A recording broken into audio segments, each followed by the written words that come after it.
Oh, you know this is perfect because you know what day it is today. What day is it today? No. It is World Password Day, Rob. It is. Oh, my word. This is exciting.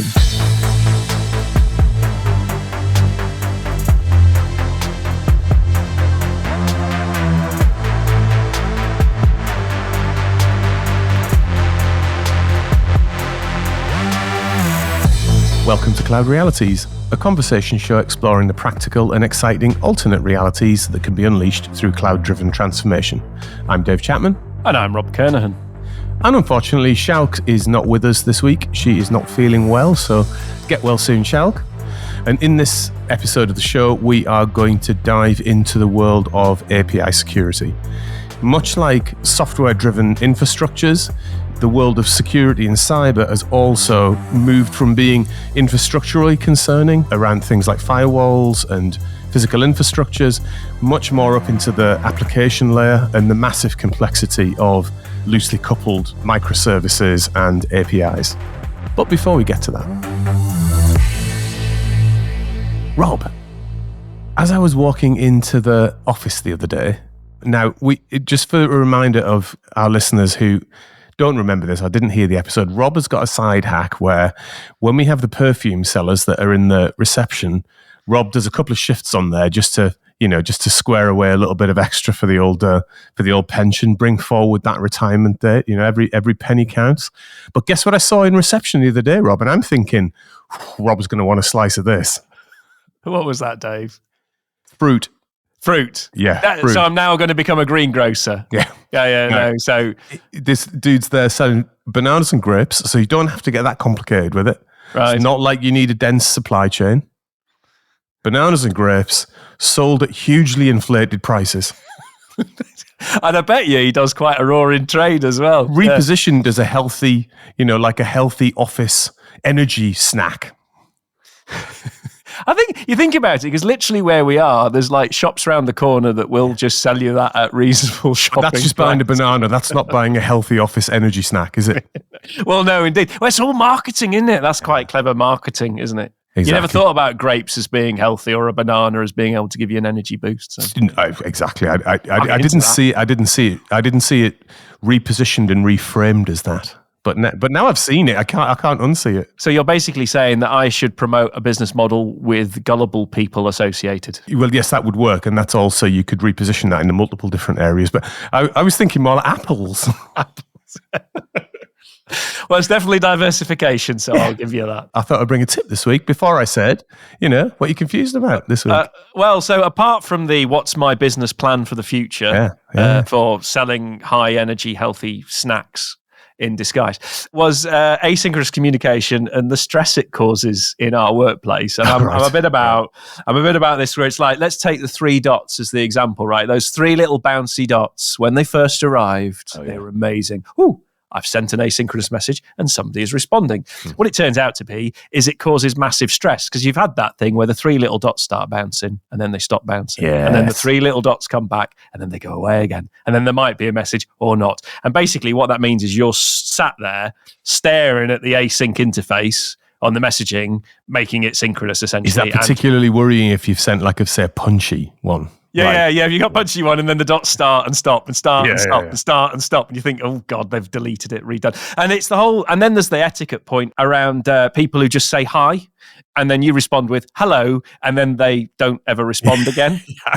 Right? And there's actually an etiquette online where you're supposed to say hi and then a little dash and put your request in. Yeah. So it's like a fully formed thing. But if you think about how passive aggressive the just saying hi is and then not responding, and I get the timing and thing and everything else, but it just causes stress. And I'm thinking, actually, is it a good thing or a bad thing? And I think it probably could be a good thing if everybody affects their behavior, but I fear that it's not, and it's not going away, and it's going to get worse. And I'm wondering where it's going to go next. But I don't actually think it helps a lot, because it just gives you more interruption, causes you stress, sucks you in, and then you get more frustrated with it. You know what the other minefield is here? Confused.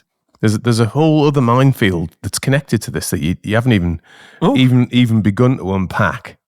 And it is the demographic generations and the use of different emoticons to mean different things. Oh yeah, apparently the thumbs up. The thumbs up is exactly where I was going to go. You're not supposed to use it anymore, are you? Apparently, for a Gen Z, getting a thumbs up is like getting the middle finger. I was surprised at that as well. I thought, there I am, Gen Xer, right at the end. Thumbs up. That felt like a good thing. Happy go lucky. It's like that's good, isn't it? That's saying, but apparently not. Yeah, I saw that as well. So there's this minefield of it's passive aggressive, it's frustrating, and then absolutely you appear to be offending people when you think you're being nice to them. Well, thumbs up to that, Rob. I'm not sure we're gonna crack that one. That's just when the new demographic, Generation Alpha, comes in, it's going to get even worse.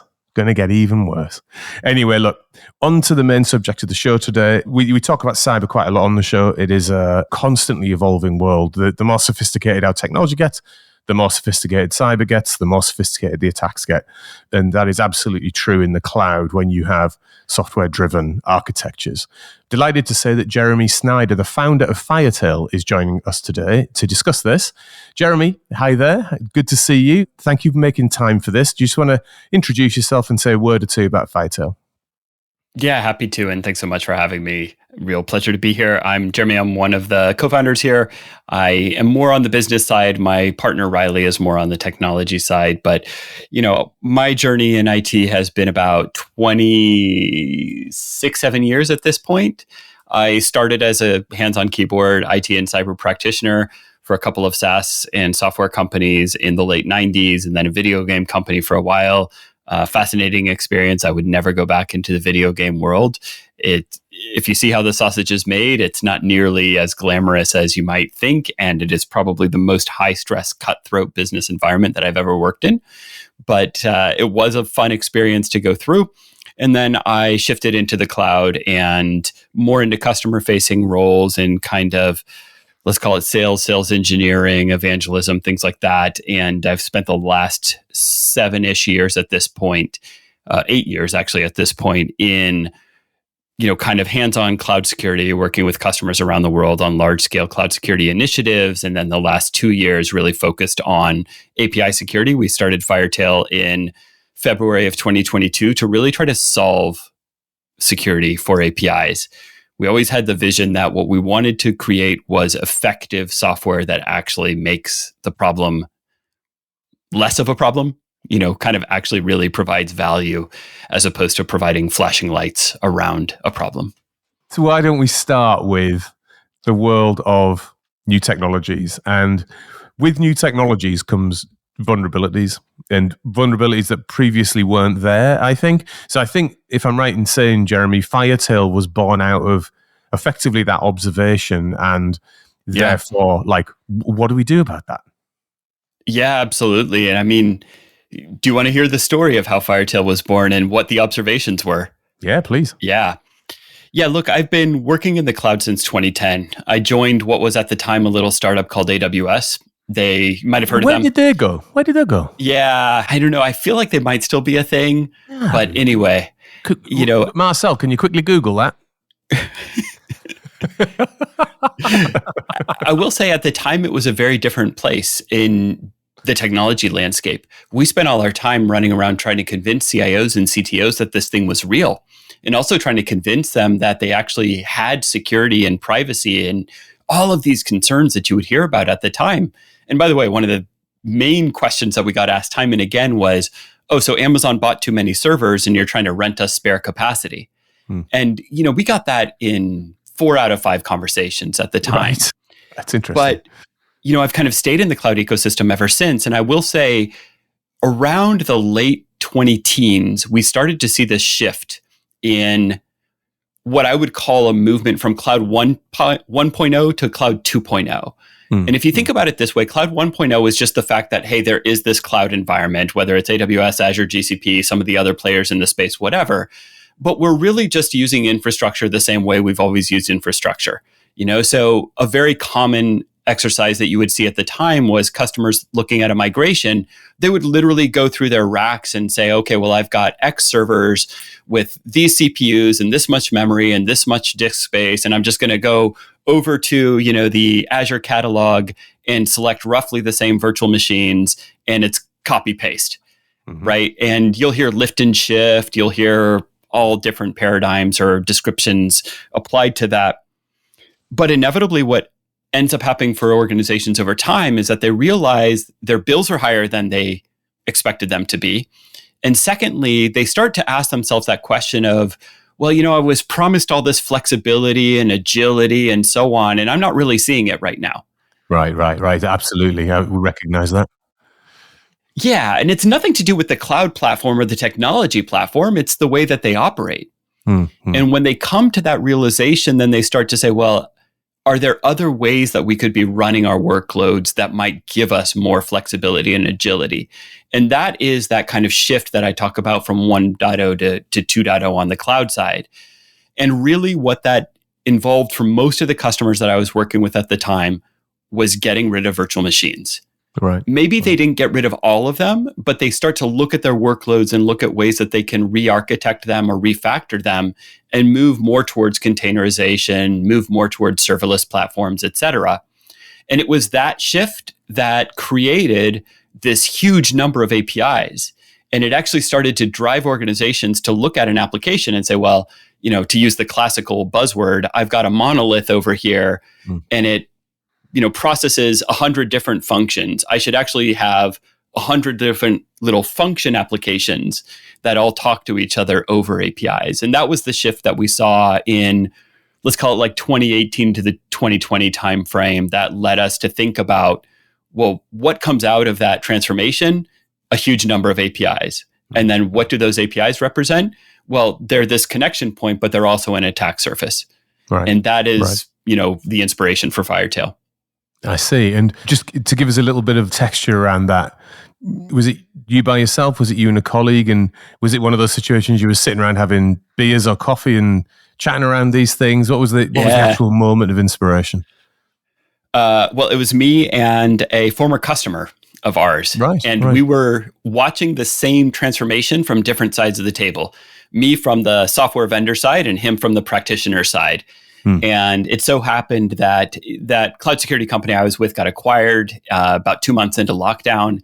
And over the course of lockdown, as I was kind of completing the retention period with the company that acquired us, we, were just staying in touch over WhatsApp and having calls from time to time and just kind of catching up on personal, what you were working on. And then when I left that company, then we reconnected and we started talking mostly over WhatsApp about, well, what are you going to do next? Well, what are you going to do next? And it so happened that he had left that organization where he was a customer of mine and gone on to another startup that wasn't really working out too well.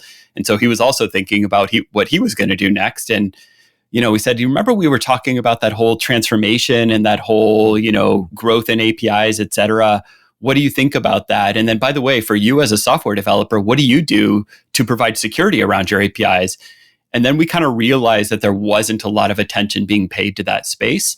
Right, and, that was really kind of all right, let's go try to figure something out together. Well, awesome. Let's digress a little bit before we dig into what that attack surface looks like and then, kind of the new approaches that you can take to protect against attack of that. Let's talk at the beginning, though, for those who aren't familiar with the world of security detection and approaches within the world of security. Take us through what the traditional approaches to dealing with security were pre this Web 2.0 world that you describe and perhaps why they're not effective in this new world. Yeah, look, I think there's kind of a few different ways that problems like this would have been attacked in the past. One of them is through simple network observation and kind of network monitoring. And there's thousands of tools that have existed for decades around network monitoring. And the reason that a lot of those approaches aren't effective for API security is that when we started to dig into this research project that we did, where we tried to kind of capture a list of all of the API breaches that we had seen, one of the common threads was something like 80 or 90% of the breach incidents were people who were actually authenticated on the platform, but then were misusing their access to access data that they weren't authorized to access. Why is this a problem? Well, this is a problem because from a network perspective, what the logs will show you is a bunch of normal traffic. And so you're not going to necessarily understand kind of the layers of context that you need to say that, like, okay, this is Jeremy. He's logged in. It looks all normal. Jeremy is now accessing Marcel and Rob's data. The network logs just Rob don't would be right on top of that. Jeremy, Rob would be right on top of that. But you're saying I can breach Marcel pretty easily? Is that? Absolutely, mate. No problem. We breach him weekly. He's famously owned in the IT sphere. He just doesn't know it. Basically, he's just on the internet. That's the way we describe Marcel. But he gets by. He's really catching a lot of stray bullets here in this conversation, poor guy. You know what, though? Deep down, he does deserve it, so we're all good with it. I'll leave you guys to sort that out. But on the network monitoring side, that was really one of the core things. And then one of the other, let's say, common traditional approaches would be to install a bunch of endpoint agents. And these could be, your classic anti-malware or your endpoint detection and response, et cetera. The real challenge around those is that, again, if you think about the compute infrastructure that customers are using as they make this transition, it's a bunch of serverless functions and it's a bunch of containers. And a lot of those endpoint agents don't work on those platforms. B, these platforms are now super ephemeral. And there's a huge overhead to installing the agents and deploying them and making them connect and talk back and phone home and everything. And that investment, when a lot of security practitioners we talk to about this, they're like, yeah, why would I go through the trouble of trying to package an agent into a container that's going to live for 8 hours? The juice is not worth the squeeze, so to speak. Right. And so we looked at both of those approaches and kind of quickly discounted them, or let's say not 100% discounted, but realized the shortcomings that they have. I think you're calling out a really interesting point was because security used to be walled garden, stick it in our data center, and it's behind a firewall, and they're infallible, aren't they? And the illusion of walls. Wall garden. And then cloud came along, and cloud native, loosely coupled, highly cohesive architectures, and security didn't catch up. So the thinking around how you protect loosely coupled highly cohesive architectures, one, and then you say the ephemeral nature and state, so things move around a lot. I think it feels like, and it still does a little bit, that many security organizations got confused by that and didn't know how to respond because they were used to locking down something that was quite static, and then suddenly everything started moving and they just went, I don't know how to cope. Yeah. And I mean, look, that's why you saw a whole rise of the category of company that I used to be with, the cloud security posture management. Now, I think, CNAP or cloud native application protection platform is the buzzword that would get thrown around that. But to your point, it really is, okay, we don't know how to think about this whole set of things. And by the way, we don't even know where the security risks are on this newfangled cloud platform that you're talking about. And that created a space for these companies who are really, if you boil it down, it's actually a pretty simple set of capabilities, right? It's fetch a list of all of the resources being consumed and their configurations, and then run that against a rule set that analyzes what is a good configuration, what is a bad configuration. And, it's a very simple use case, but it's a use case that, to your point, wasn't widely understood before and was something that a lot of security teams were really struggling to keep up with. So one of the things in the traditional world and probably carried over, and I'm sure is done in the cloud world today by a number of enterprises, was the penetration test. So, the traditional approach is to, kind of bombard an organization from the outside and then look at what breaks and then, make a report of that. That doesn't function here either. What's the issue with something like that in this circumstance? The only issue is that it's only as good as your pen testing team is. I'll give you an example. Just yesterday, a vendor that we actually work with, who will remain nameless, but they gave us their report about their audits, et cetera. And in their reports, they say, we do twice annual pen testing. And their pen testers aren't very API savvy. So we discovered an issue in about 30 minutes that their pen testing, which has been going on for a number of years, twice a year, had never uncovered. Right. And it was the so-called broken object level authorization. It was, again, that case where a logged in user with, very simple changes to a couple characters in a query could access somebody else's data via API. And, I think if you've got good pen testers who really understand the nature of the application that you've built and the technologies that you're using and the risks around those technologies, pen tests are hugely valuable. But that's just not consistent. And that's the real challenge. And that's, again, a hangover from once I'm through a particular perimeter, allowing access to multiple resources. So authentication has occurred, but you don't have a granular enough authorization to say, should you be accessing this resource downstream, et cetera. And it's that mixing of old world cultures with new. We've arrived here in the architecture, therefore we must be safe. And it's a very old way of thinking about security posture. Yeah, absolutely. In the world of APIs, there's this kind of authorization triangle that gets talked about. And it is principal, resource, action. So it's, principal, who is it that is making the request? Resource, what is the data they are making the request on? And action, what are they trying to do with that data? So that could be as simple as Jeremy viewing Jeremy's profile, or that could be Jeremy editing Jeremy's profile. All of those sound great. Jeremy viewing Rob's profile, maybe okay. Jeremy editing Rob's profile, maybe not. And so you see there's like 3 variables in there that you have to take into account.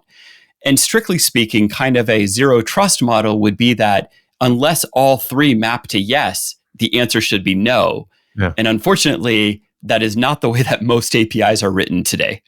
Isn't it like analogous to, maybe I'm oversimplifying this, so do feel free to... It's not like you, Dave, to oversimplify something. I try my best, Rob, every day. The world of, say, infrastructure and applications, when you looked at things like security, it was predominantly, there was a lot of it in the infrastructural layer, exactly to Rob's point. Correct. It was about the walled garden, it was about firewalls, it was about protection at that level, and then, a directory service and things like that. And there was a certain infrastructural skill set that went along with that. And as we've gone to the cloud, not only is the skill set for traditional infrastructure operations had to become more like development and the world of application development, to drive platforms and to drive software-driven infrastructures and things like that. Is it true to say that this is analogous in some way to what you're describing in the shift in security? Yeah, very much so. And I mean, just to kind of dive into that analogy, I would say historically, the way that many security organizations thought about it was, we've got this perimeter layer of defense. And once you're inside the perimeter, if you can kind of, in a valid method, get through that perimeter, or even through an attack, get through that perimeter, once you're inside, we kind of assume you're okay to go do where you want to go, do what you want to do. And the challenge, to your point, is that in this cloud world, where is your perimeter? Like, you can throw up a few layers of network infrastructure and whatnot on the cloud side, but there are, in many cases, there's one configuration change that takes something that is behind 3 layers of protection, and it's all of a sudden public. I'll give you an example on this point. There is a one configuration setting that you can make on backups on EC2 instances on AWS that will make a backup public. And in the old days, to get to a backup, I would have had to go through the firewall, through the DMZ, into the internal network, and then onto a backup device to fetch that. And by the way, that was probably a piece of physical media at that time. Like a nice tape. Exactly. And now I've got one configuration flag that can make that That's amazing, just public, right? Yeah. And in your traditional one, you've assumed the backups have actually worked, and it's actually still data as well, have you? Because no backups have ever failed ever in that configuration. No, never. One of my greatest, most stressful days as a practitioner was the fly across the country to get the tapes for our Microsoft Exchange backup, only to find that it hadn't worked in 4 days. Oh no! Hey! It's a moment of, oh god. I remember doing when we first implemented incremental backups. Oh, yep. It was absolutely awful. It was like just getting your head around how it worked and then sequencing it properly, and then the restore process for it was just absolutely. It was anxiety rising. Yeah. The restore was the worst. I remember when we got a tape robot that would actually automatically load the tapes for the restore process, because, the full backup from last Saturday was on this tape or these 2 tapes, and then the incrementals were here and here and here and here. Exactly. The arms going nuts. Nightmare. And didn't it feel, that always felt to me, I mean, it's better now, but it felt so horribly fragile. Yeah, the way backups totally work. It never felt like, no matter how robust somebody engineered the backup process, you still had this funny feeling that it wasn't going to work. It was the psychological opposite of the term backup. Yeah, it was. That should feel sort of robust Yeah. and secure and very reliable. Yeah. But you know what's funny about it? I bet from the user perspective, it all felt very magical. You know, us guys working in these fancy rooms with raised floor and hundreds of thousands of dollars worth of equipment that they didn't understand. It all felt very magical. Nowadays, you look at, you know, an IT or a cloud practitioner, what do they have? They have a laptop like you and me. Yeah. That's true. That's very true. And the thing is, like, it's literally like going Control-C, Control-V these days. No matter the size of it, it's much simpler, isn't it? It really is. But yeah, no, I mean, brilliant example of one, how much automation and you know, smarts there are in cloud-driven infrastructures to take that huge tool chain of physical things and integrated software and complexity and robots and physical tapes, and now it's one flag. So this presumably gets us back now to the world of APIs and why they're such an attack surface. Yeah. I mean, first of all, they're everywhere. And I like to give people an example that kind of personalizes it, I think, and makes it relatable on an everyday basis. And I saw another great one just earlier this week at an API conference. But the one that I usually use to try to put APIs in perspective is, you know, you ask people, like, do you use APIs? And most people, if they know what they are, they're like, no, of course not. Like, I'm not a programmer. I don't use them. I was like, well, okay. When's the last time you ordered Deliveroo or Picnic or Just Eat or Uber Eats or whatever the app is where you live in the world, right? If you've ever used that, do you know how many API transactions went into your food order? And, you know, I sat with a software architect from one of those companies and we started to map out a transaction and we started counting, and it was like, okay, you know, it's from the app to the back end to pass your geo coordinates that then loads the restaurants and the menus of the ones that are available for you, et cetera.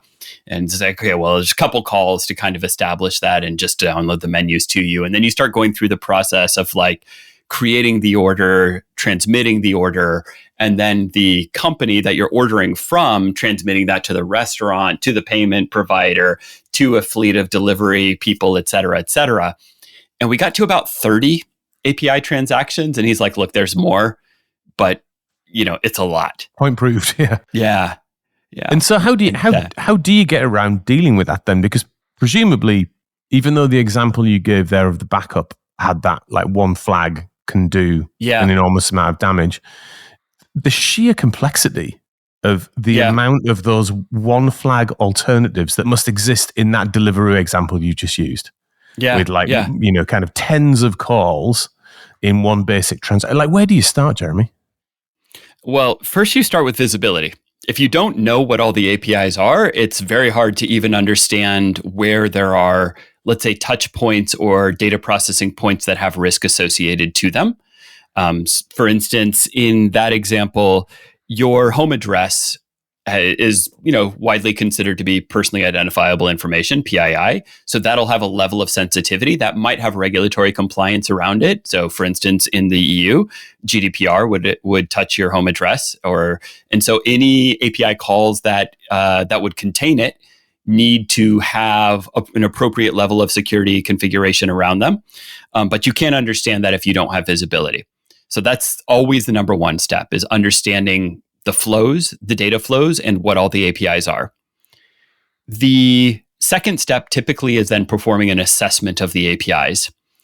And it so happens that the assessment is actually pretty complicated when it comes to APIs. Why? Because, again, going off of the history of the attacks and the breaches that have happened, you have to assess the design of the API. Right. And that can be quite challenging. There must be a massive challenge in here somewhere because of the intentional, loosely coupled, loose relationships that the APIs all have to each other, right? It's literally designed to be dynamic. It is, yeah. And so to that point, you kind of have to do multiple types of testing of the API. If you're lucky enough to sit on the inside, you can usually discover a lot about the API. And that could be either by examining the code of the API, or that could be examining something like an API specification file, or even just, let's say, the network infrastructure, like an API gateway or a load balancer that's used. And then examining it from the outside is also particularly useful.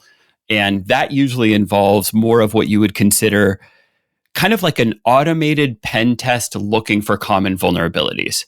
So if you are kind of old school in the cyberspace, you might have heard of tools like Metasploit that would use a number of common vulnerabilities, and you kind of point it at a web server or something, and it'll just like run through hundreds of checks. Is this web server running this vulnerability, that vulnerability? Can I actually break in using an exploit targeted at that? And so on the API side, there are kind of parallel functions that perform a similar set of tasks. Right. And are you automating that? Like, what's the tool set? Yeah, it's all software automated. Yeah. So what does it do? Does it like create a map? How help us visualize what the output is? Unfortunately, it's not quite as sexy as a map. It's really more along the lines of inventory. Kind of think more spreadsheet orientated than map orientated. That visualization, by the way, is now copyright Cloud Realities Productions. It's a feature request. We'll talk licensing terms after the call, maybe. My phone is, but my lawyer is on the phone now. Relating, what are you doing, giving away valuable IP like that? I love the idea, Dave, that you think visualization map is copyrightable, if even a thing. It's like, I love it. You jumped on it straight away. Straight away, man. In this world, you've got to be better safe than sorry, I reckon. Missed your calling as a lawyer. That's what you should have been, really. Anyway, sorry, Jeremy. I admire the hustle. It's all good. Yeah. But on the practicality side, what it really represents is mostly kind of, tables. And those tables contain information about the APIs, and then we kind of correlate the risk of each API to the API in kind of an inventory view. And then you kind of dive into levels of detail. You can slice and dice that data in terms of prioritization. Unsurprisingly, with the rise of APIs, just like with the rise of every new technology, by the time security kind of starts to catch up to the problem, usually the horse has kind of left the barn. And what has already been created is already a large attack surface with lots of vulnerabilities to go try to process. And we used to see that time and again in the cloud security space. By the time you start working with the customer, they've got tens of thousands of cloud resources with hundreds of thousands of misconfigurations. In the case of APIs, I would say we're maybe a little bit earlier stage. So typically we're walking into a customer environment and we're finding hundreds of APIs with thousands of vulnerabilities, not tens. But, it gives the customers the opportunity to kind of set prioritization, do some filtering, let's say in terms of trying to get very targeted. And you say, like, I only care about APIs that are publicly, have public IP addresses, process PII, and have higher critical severity vulnerabilities. So from that, master list of everything, you can kind of boil it down to a digestible list with pinpoint accuracy down to exactly which issues are manifested in those APIs. Now, perhaps maybe just to bring it alive a little bit, and without naming any names unless it's already public, but what's the sort of worst you've seen in terms of an actual exploit where somebody is, maliciously attempted to, attack via this route? There's a few things that come to mind, and the customers will remain anonymous. But there's a couple things that we've seen, and one is actually back to something that we talked about earlier with the whole where is the perimeter of the cloud. We had a customer who was in a one particular country. They had a set of APIs. They're part of a large conglomerate, and they had a set of APIs that are meant to be for internal consumption only amongst the conglomerate. The conglomerate is all in that one country. And when we hooked up their APIs, we could see that they were, public on a cloud platform. And we started monitoring and analyzing the traffic against those APIs. And we actually saw that something like 2/3 of the traffic was originating outside that country. And so they think they have these internal APIs for this conglomerate of companies only in that geography. So that was one that comes to mind. What was the net effect of that for the organization? Yeah. Like, Yeah, some mild panic behind the scenes when you revealed the current state of affairs. Did somebody go, "Oh dearie me, that appears to be a problem"? Well, to their credit, in their case, all of their APIs bar one, did require authentication. And so, there was attempted breach and attempted attacks against a lot of those APIs, but very few successful. One other very interesting thing that we saw with this customer was some of the bad actors, let's say, the nation state bad actors that might come to mind immediately, were in their top 3 list of where they're getting the most traffic from, including attempts at planting Mirai botnet on some of their APIs. That was actually really interesting for us. We had not seen too many attempts to plant malware via API call. But there is a certain category of deserialization. I know we're getting a little bit technical here, but there are certain web servers that can run APIs. And if you pass a payload to that web server, it will automatically attempt to deserialize the payload and then execute what's inside it. And so we saw attempts to plant this Mirai botnet via API call. So if you have, let's say, an unauthenticated endpoint that will accept traffic from kind of anybody, this could be a successful attack. So that was novel. We had not seen that before. Right. Yeah, levels of sophistication are very high, aren't they? And brute force and simplistic approaches to this are just not going to pay off, are they? I don't know that I would go that far. Yeah. I think the brute force attempts, not so much on the password cracking side, dictionary attack type of stuff. I think those have pretty easy mitigating controls. However, when you have APIs that are really security through obscurity, meaning that, it's out there for anybody to use if you discover it, we see too many instances of that, and those APIs usually have no protection on them. Those will be discovered. In our own lab, we stand up APIs for testing all the time. They get traffic typically within 3 minutes. And we're talking about a small company using random IP addresses, no DNS names, no popular services. They're port scanned within minutes. And by the way, not just port scanned once, but port scanned and then follow-up traffic that tries to enumerate the tech stack running there. Right. I remember a demo we saw where they basically put an unpatched server onto the internet, which was monitored, and it was, as you say, 3 minutes. It was owned things, everything installed on it. It was it does not take long. Just thinking that you've got a little hidden thing in the corner, if there's a route to it, somebody's going to find it, and it won't take long before it's in trouble. Well, let's maybe end on best practices then, and what advice, Jeremy, would you give to organizations that, most organizations these days have got some aspect of this type of infrastructure? It might be fledgling or it might be mature, but what advice would you give them when they're thinking about this?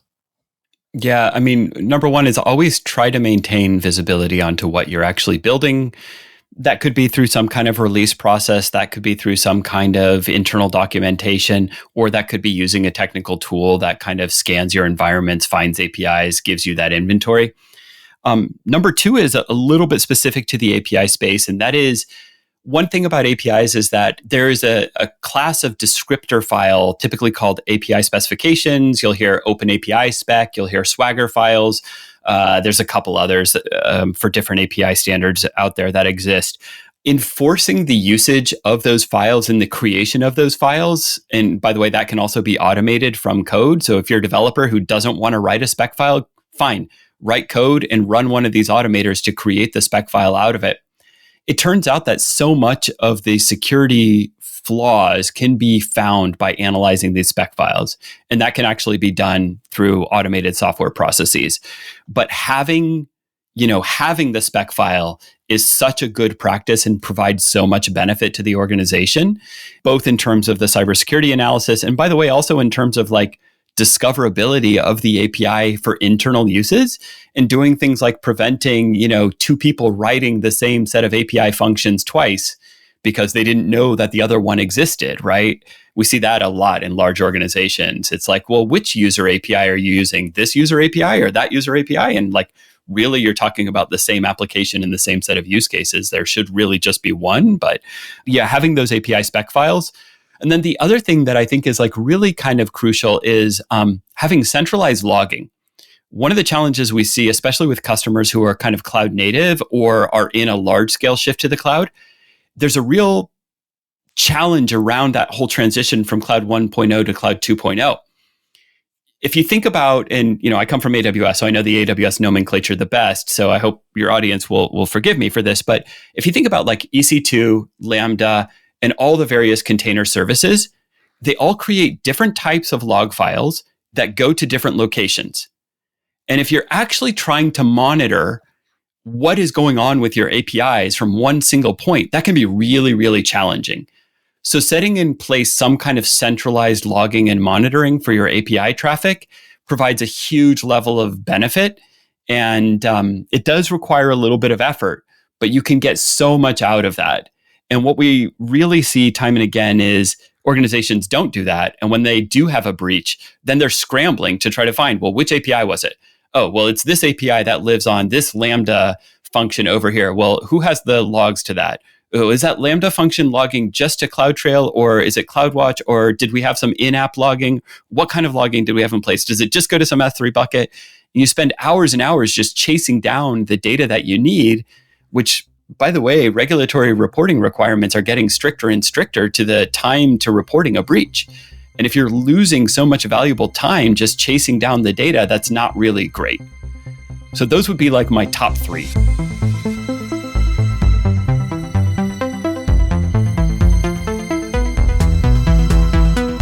So Rob, Schalke is not with us. What have you been looking at this week? Well, David, interesting you say that, but it is, or it has been, in fact, this week was World Password Day. And you know how passionate I am about security, and it fits with the theme of the show. So I thought, hey, why not drop some stats on the horrible state of people and their personal security, which still to this day befuddles me massively. I don't get it. What I've got for you is a few stats that will reveal. Before we dig into there's the stats, a long way to go. Yeah, before we dig into the stats, let's not lose sight of the fact that World Password Day has been celebrated as we speak. The world over. It is. This is world over. Celebrate your passwords, people. Now, what does World Password Day involve, Robert? And where did such a esteemed celebration come from? I mean, you could be cynical about it, Dave, and say the cabal of security companies created it to raise their profile. Or I would never think that. Or it could be that we need to promote better personal security to stop so much fraud going on in the world. So I'm going to go for the latter because I'm feeling positive today. But it turns out that most of the stats you find are on security websites talking about it. So, Jeremy, do you celebrate World Password Day where you are? Religiously every year, we have a special dinner, streamers and ceremony, party, champagne. We all unwrap our passwords for the year ahead. Password planning, I like it. What's the traditional food? What's the traditional food for World Password Day? Oh, great question. Oh, could that a cake baked in a lock shape or a key or something like that? Brilliant. There you go. Yeah. It'd be like that, those things on Instagram where, is it real or is it a cake? Yeah.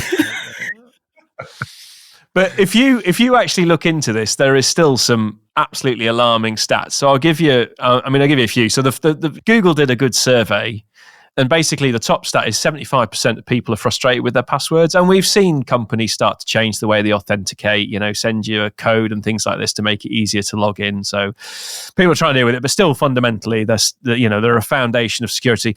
Most popular passwords aren't changing. So apparently password is the most popular password, followed by 1, 2, 3, 4, 5, 6. And for those who like a little bit of extra security, they've added 7, 8, 9 onto the end. Always thinking there, eh? Is that with a 0 instead of an O? No, it's just literally run the finger down the keyboard type number. So anyway, people say it is the best one, Dave. 59% of users use their name or birth date in their password. I cannot imagine anybody doing imagine that. Somebody doing that, eh, Dave? Yeah. And 43% of people have shared their password with somebody. But here's the best one. 20% of those shared their email account password, which I think is like literally the one you should protect and or not else. And the stat of all was only 45% of people would change their password even though they've been notified of a breach of that user account and password, which it's like, anyway, there you go. So there's some stats to make you feel proud about the nature of our current security being. And then on top of that, the way we manage our passwords is still a little bit out of control. Is it not by a post-it note? 54% still use their memory to manage their password, which I suppose in itself is quite secure, but you'll constantly forget your password. And obviously they haven't seen 24 with Kiefer Sutherland, who can get a password out of anybody with just a little bit of applied pressure. 2 punches or 3 punches. Yeah, exactly, yeah. There's a pen and paper, which I suppose is not digitally enabled, so you have to go to burgle their house to get it. Password management software is growing, so 32% of people now use password managers. So you support those, don't you? I do use That's that. the best practice, yeah. Digital documents, which basically means they put their password in a file and stored it somewhere, or indeed they just keep their passwords in their email. And there was here 3% use something else. I like the way as you're reading this out, I like the way you're almost being judgy about it. Yeah, I know. I am judgy about people with poor security. I am doing it. So it goes down to this. We're still in a terrible state of security. However, if you do actually manage your passwords successfully well, you're not the gazelle at the back of the pack. So there's a much better chance you're not going to get hacked and owned. So there is some hope. What is did you say 3% use something else? Yeah, they won't specify. It just says other. I was going to say, what is this something else? Make it in cake form. I don't know. Slate and chisel? I mean, what are we doing here? It's like... They write it on a post-it note. They put it in a physical safe. Then they take that safe into the garden. They dig a 10-foot hole and put the safe in that hole. Something like that. And then they fill it with concrete. But so it's slowly improving. So the sort of World Password Day stats show from 23 to 24, but there's like 1% here, 1% there. There's not been some dramatic leap. Any stats on multi-factor there? So multi-factor is growing, but it's like 20-30% of people starting to use multi-factor authentication, which of course is a brilliant way, two-factor authentication to secure yourself. So that's probably the best way you can secure your account. So if you have an email account and you haven't put 2FA on it, I would highly recommend you do that quite quickly. First place you got to do it.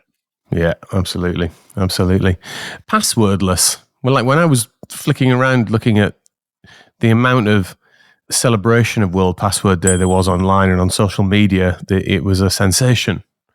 I saw some people referencing things like passwordless. What is that? So it's the check and balance on the characterization, but essentially you present your details and they use an alternate channel to send you something that then you use to push in to authenticate. So you don't type in a password, but you can use a token or you can use a message that's sent to you, etc. And if you've used your banking websites and things like that, it's becoming very popular where you don't have to use a password to access the service. And there's elevation. So there's one where you start a query, your voice. I mean, this is the type of things of the future where you ask for a service and it's informational, and then you try and ask for an edit, and then it has to elevate your posture to say you're allowed to do that. So it might send you through a different channel, and then you put that back into the system. Yeah, and right. then that it's a way of thinking differently about how you authenticate and authorize activity on to systems and services. Can get a lot better, but obviously most things still use a username and a password.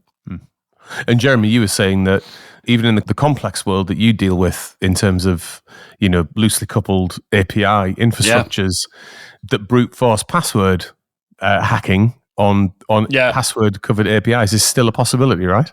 So this applies even in your complex environments. It does. And even more so than the brute force of kind of password authenticated APIs is API keys that typically come in a combination of an API key plus a secret.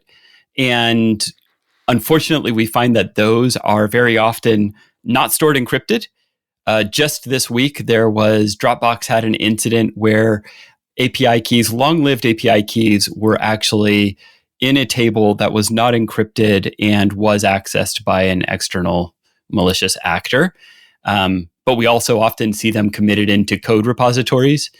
And that is probably the number one way that API keys get breached, is that they're in code on a public repository. So leave you on this stat to the 2FA thing. MFA, or multi-factor authentication, that extra layer of protection through a different route, protects 99.9% of all attacks if your username or password or the site gets breached, etc. So just goes to show the power of something that is really dead easy to use on your phone and stuff. It's really painless. So Do There you go. Do it. Got that to conclusion. Thanks for that, Rob. Thanks for stepping in for Chalk here. That's good job, Dave. Although to the listeners, he literally told me that as we started recording that I had to do that section. Yeah, so but if you have any complaints about what you've just heard, please send them to Dave. But you got a bonanza of a one though, an absolute bonanza. It was a gift. It was a gift, Dave. I'm not sure I'd use that phrase, but yeah, okay. But Jeremy, thank you for joining us on our World Password Day special. It's been a real pleasure talking to you. It's been lovely. Thanks so much. Now, we end every episode of this podcast by asking our guest what they're excited about doing next. And that could be, I've got a great restaurant booked at the weekend, or it could be something in your professional life. So, Jeremy, what are you excited about doing next? 2 things. The weather is getting great, so it will be a fun weekend. And second is the run-in for the last 4 weeks of the Premier League. My team is in contention as we go. We'll see if they're able to pull it out. We've got the early match tomorrow, and you're going to trigger Rob here. I can see Rob bubbling. A football comment, Rob. Is it? I'm not saying anything, Dave. I'm staying out of this one. This is who's your team, Jeremy? And are they better than Everton? I am an Arsenal fan. So they are better than Everton. We're playing you last game of the season, although we're safe now. I'm an Everton fan, so I was a bit worried about that game, but now we've got the point. I have. I know, it's like you're free to choose these things, right? Like pick the best one. No, you don't just pick any team. Oh my word. It's just, you can't just randomly pick a team and be a glory hunter, Chapman. It's not how the world works. You've got Vegas buys basketball teams and baseball teams and just puts them in Vegas and goes, all right, it's our team now. I'm just shaking my head now. Shaking my head. So Premier League, Jeremy, what's the other thing that you're looking forward to? Well, I am headed out to RSA, and it's always exciting to see what everybody is up to. I will say, actually, one of the things that I really kind of like about these conferences is I'll probably go to 0 sessions. I'll try to catch a keynote or two. I know a couple of the keynote speakers, so I may also just kind of chat with them about, what they're presenting offline or something like that. Yeah. But one of the biggest things is just getting the opportunity to reconnect with a lot of people that you haven't seen in a long time, and getting the more off the record conversations about what people are seeing in terms of like industry changes, technologies, threat landscape, etc. Yeah, the hallway conference or lobby conference, whatever people call it. I like the lobby con, hallway con, as people like to call it. That is actually what I'm looking forward to the most out there. I completely agree with that. Like when we go to Next and reInvent and things like that, it's all about the buzz and the background chat. For me, like you, I rarely actually go to the sessions. I follow along with the announcements, and then we talk. We're lucky enough to talk to guests and things like that from the hyperscalers and the cloud service providers that they come on the show, and we, our day jobs are talking to them, and that is always where the good skinny is, isn't it? Yeah, absolutely. So a huge thanks to our guest this week, Jeremy. Thank you so much for being on the show. Thanks to our sound and editing wizards, Ben and Louis, our emotionally stable producer, Marcel, and of course to all our listeners. We're on LinkedIn and X, Dave Chapman, Shauki Azal, and Rob Kernhan. Feel free to connect with us, and please get in touch if you have any comments or ideas for the show. And of course, if you haven't already done that, rate and subscribe to our podcast. See you in another reality next week.